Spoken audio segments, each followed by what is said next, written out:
Hello and welcome to week 29 of the Country Garden Crochet Along, and this week we're going to be finishing our bi-stitch panel. So it's the same stitch as last week, we're just using more different colours. So let's go finish that panel. Okay, so last week I finished with this lilac row, and I cut off the lilac but kept the green attached. So I'm going to start this week with a chain one, just to secure the lilac in place so that we can turn. Just turn everything around. So we're going to be carrying on in the same pattern as last week. Exactly the same, but I'll just give you a refresher. So we're going to be doing up to row 19 this week, but only up to 18 is in the pattern of this stitch. Okay, so I've done my chain one, and now I'm going to make a single crochet in each stitch across. So make a single crochet in the first stitch. Remember, you're working into the two loops of the contrasting colour from the row below. So the green is our main colour, and then we're using the different other colours as a contrasting colour. So nice and easy. So this is row 10, and it's just single crochet in every stitch across, making sure you go through both those loops of the contrasting colour. So I'm going to go ahead and finish this row, and then I shall come back and remind you how we make the bicolor stitch. Okay, so I've got to the end of the row of single crochet, I've done my last stitch there, and I'm going to turn.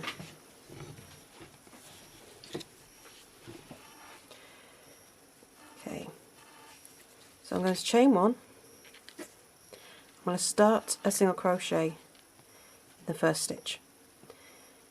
Okay, so the last two loops on my hook are the same colour at the minute, which means your first single crochet of every bicolor stitch row will always look like a plain single crochet.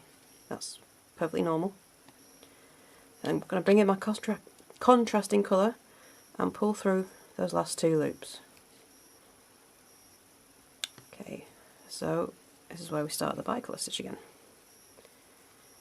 Okay, so I tend to hold my contrasting colour in my hand as I normally would, and then just have the green floating below. So into the next stitch, just give that green a tug to make sure it's nice and taut, and then pull up a loop.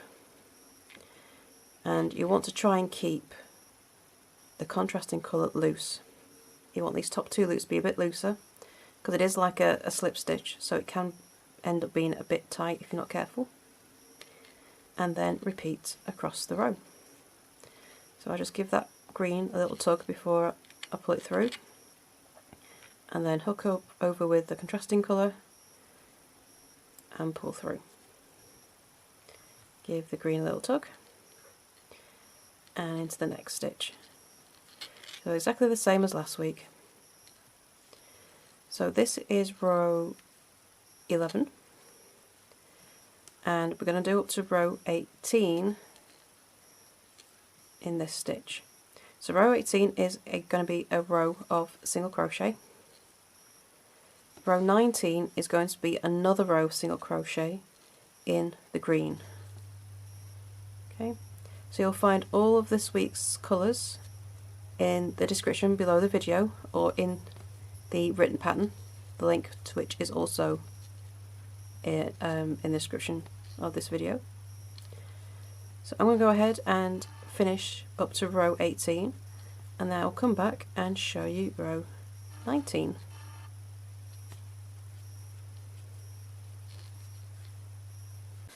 Okay, so I finished row 18, and after this row you should be facing on the front of your blanket again. See what lovely little flowers are. If I turn over, it just looks like rose. It's almost a knitted look on this side. And we've got these lovely spots of colour on the front.